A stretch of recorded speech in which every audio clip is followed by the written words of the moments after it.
Darth Vader and Darth Malgus are deemed as one of the most powerful Sith Lords in the entire Star Wars history. Both were famous and respected warriors during their eras, leaders of their factions. Both made their enemies tremble as soon as they entered the battlefield. In today's fantasy battle, we'll analyze both Sith Lords in terms of their background, fighting styles, force powers, achievements and mentality, and evaluate the chances of one of them beating the other. After all, they're really similar, and I believe that Malgus's design was inspired by Vader. Let's begin. Darth Malgus was a human male who lived in the resurgent Sith Empire during the Old Republic era. He was born under the name Veradun on the planet Dromund-Kaas, the capital of reconstituted Sith Empire, in 3700 BBY, which means 3700 years before the events of Episode 4 A New Hope. The origin of his real parents is unknown. Veradun was raised by an adoptive father who was a biologist in the Imperial Science Bureau.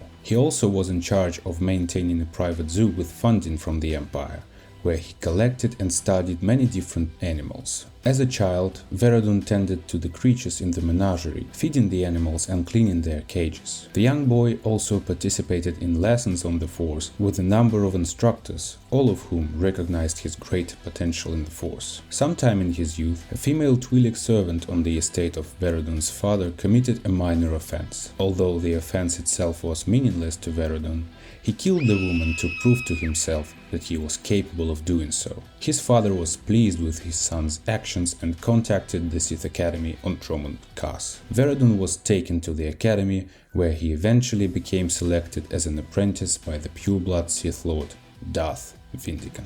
Vader's background is completely opposite to Malgus's. Before his fall to the dark side, he was born under the name of Anakin Skywalker on the sand planet of Tatooine. His mother, Shmi Skywalker, was a slave, so as her child, Anakin became a slave too. Skywalker and his mother were originally owned by Gardulla the Hutt, until she lost them to the Toydorian named Watto in a pod racing bet when Skywalker was around age 3. At a young age, Anakin exhibited exceptional piloting skills.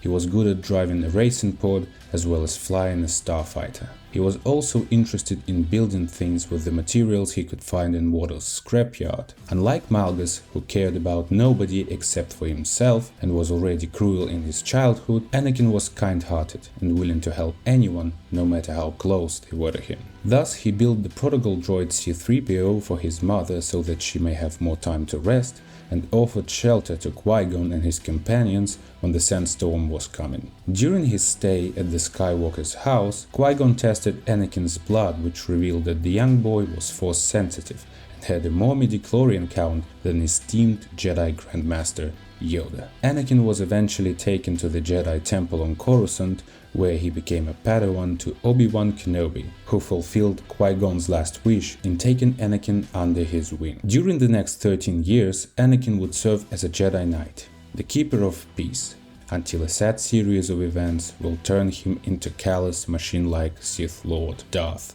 Vader.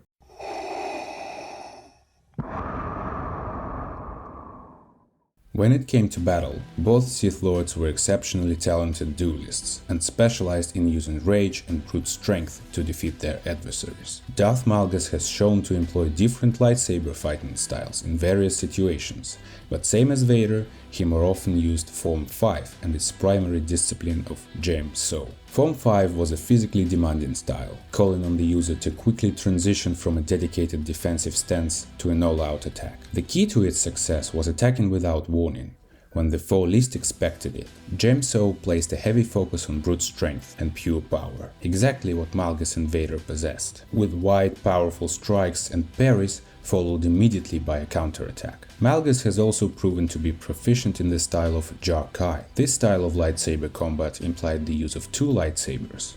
As a result, Jar-Kai fighters were able to maintain a strong offense, as their attack speed overwhelmed their opponents. This technique has helped Darth Malgus to win important duels, such as during the retaking of Korriban, where he employed this style to kill the Jedi Battlemaster Kao Sindarik. Aside from his overwhelming physical strength, which served him well not only in lightsaber duels but also in hand-to-hand combat, Malgus also often performed acrobatics to increase his effectiveness in lightsaber combat. Much like Darth Sidious, his moves were so fast that a non-force sensitive being found it difficult to react to his attacks. Vader wasn't as nearly as fast as Malgus. After he lost to Obi-Wan Kenobi on Mustafar, Vader was merely a shadow of what he could become had he not lost his limbs and overall health. Vader had to adapt his fighting technique to his new cybernetics. He no longer could use his agility and speed. Instead, his attacks became more direct, precise and deliberate. On the battlefield, both Malgus and Vader had demonstrated the ability to handle multiple opponents simultaneously without much effort. Both Sith Lords relished engaging in combat on the front line, and both were personally responsible for the deaths of many high-skilled Jedi Masters. Not to mention that Vader and Malgus were in charge of 2 Jedi Temple assaults. In the days of the Old Republic, Malgus led a strike team during the sacking of Coruscant, and Vader led his 501st Legion of Clone Troopers during Operation Nightfall. When it comes to Force powers, both Sith Lords were very powerful. Throughout his Sith career, Darth Malgus utilized a variety of Force powers to defeat many Jedi and Republic soldiers who stood in his path, including Saber Throw, Force Push, Force Choke, Force Jump, Force Scream and Force Lightning. Vader was proficient in the same Force abilities except for Force Lightning, which he couldn't use because of his cybernetic arms. I also doubt he has ever used Force Scream, as we only saw Palpatine and Maul do this on screen. Malgus was proficient in the applications of telekinesis. He could force push his opponents in the mid-air while they would jump towards him to knock them out in the process. Malgus also enjoyed throwing objects as missiles to attack his opponents. As a dark side devotees, Darth Malgus and Darth Vader used their emotions, such as passion, anger, hatred and fury, to fuel their powers. I believe Vader was more proficient in drawing his dark side emotions because he simply had more horrific events throughout his life. He lost his wife, killed his friends, lost almost everything he had as a Jedi, and this no doubt made his hate for himself even stronger. Vader impaled himself once to also impale Darth Maul in a Legends comic. Maul was shocked by this and asked Vader, "What could you eat enough to destroy me?" as Vader replied in cold blood, "Myself." Darth Malgus and Darth Vader were good only not in offensive attacks, but also when it came to defense. I believe Vader was even more cautious as he knows what it means to lose a battle. Both Sith Lords wielded Tutuminis technique, a Force ability which allowed its user to absorb incoming energy attacks, like Force Lightning, Blaster Bolts or even a lightsaber blade. Master Yoda used this technique during his duel with Count Dooku in Attack of the Clones, Malgus used this ability in the Old Republic video game, and Vader absorbed Han Solo's Blaster Bolts in The Empire Strikes Back. Darth Malgus was well known, respected and feared throughout the galaxy, thanks to his feats and achievements, including a key role in battle for Korriban, the Sith homeworld, when he fought Jedi Battlemaster Chaos and Derek, deprived the Zabrak Jedi of one of his lightsabers and finally slayed him. Although Chaos Padawan escaped, Imperial forces obliterated the Republic fleet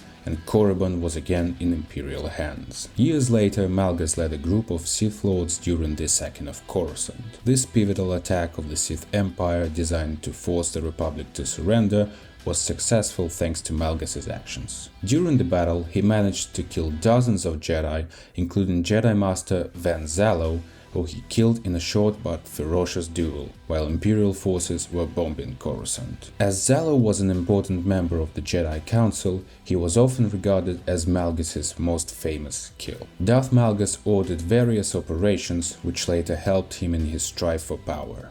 For example, he ordered an assault on the ancient Rakata engineering station, the Foundry, which could mass-produce an endless supply of battle droids. Malgus was almost successful in taking control of the Empire. Unbeknownst to others, Malgus used his position on the Dark Council to create a stealth armada, allowing him to capture many areas in the unknown regions of the galaxy and to go ahead with his future plans. At the right moment, specifically when the rumor spread that the Sith Emperor was dead, Malgus delivered a powerful speech declaring himself the new Emperor and announcing the new Empire, which would be free of the Sith infighting, empowered through alien alliances and strengthened by tolerance. Although he was eventually overthrown, no Sith has ever gone this far in terms of power. Vader has a reputation for a reason. He played a key role in destroying the Jedi Order when he massacred the Jedi Temple on Coruscant, killing the Order's most powerful Jedi Masters,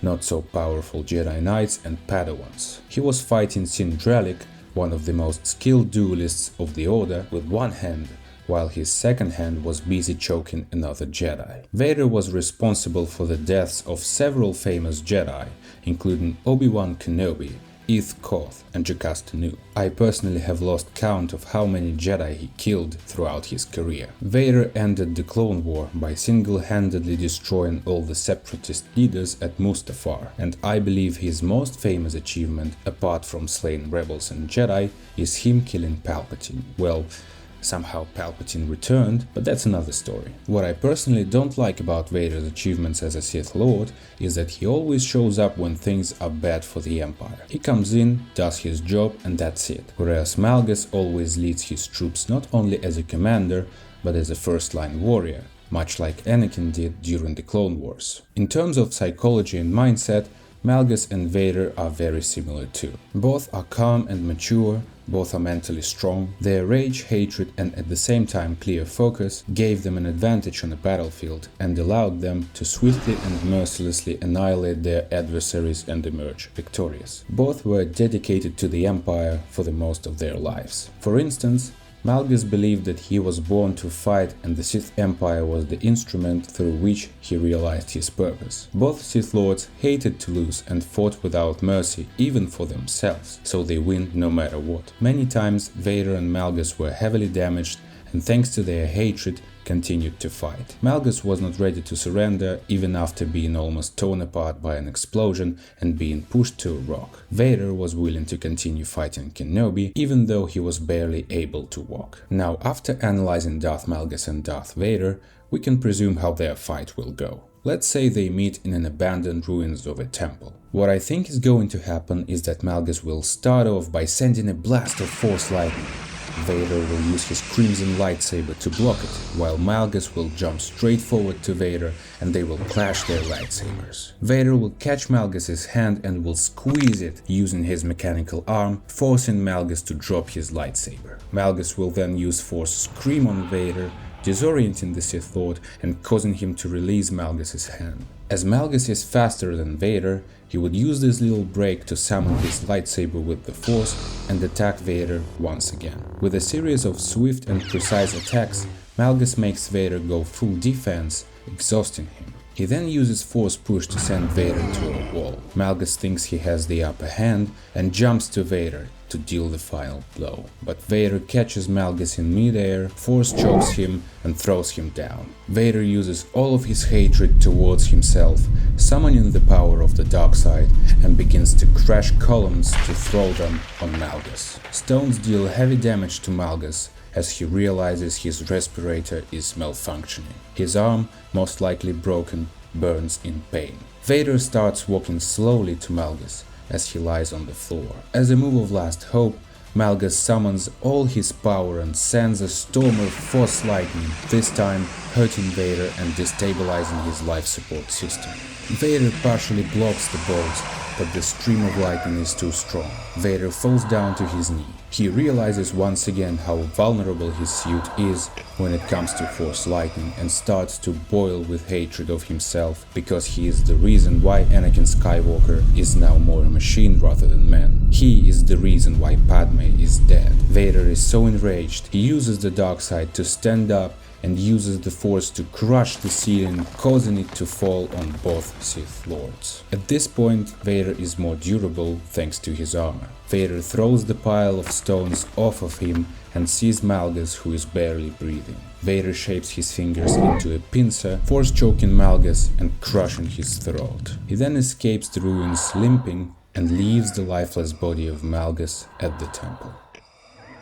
This fantasy battle was a tough one for me, as I couldn't decide who would eventually emerge victorious from this battle. According to a poll I made recently, most of you think that Malgus would lose to Vader. However, I can see Malgus actually winning the battle if he realized Vader's vulnerability to Force lightning sooner. Even after his loss to Obi-Wan, Vader was still one of the most powerful beings in the galaxy, and the chosen one, to say the least. So I guess him winning this battle is fair. Anyway, thank you for watching, leave a like if you enjoyed this fantasy battle, write in the comments your take on this and your ideas for future fantasy battles. Once again, thank you for watching and I'll see you in the next video. See ya!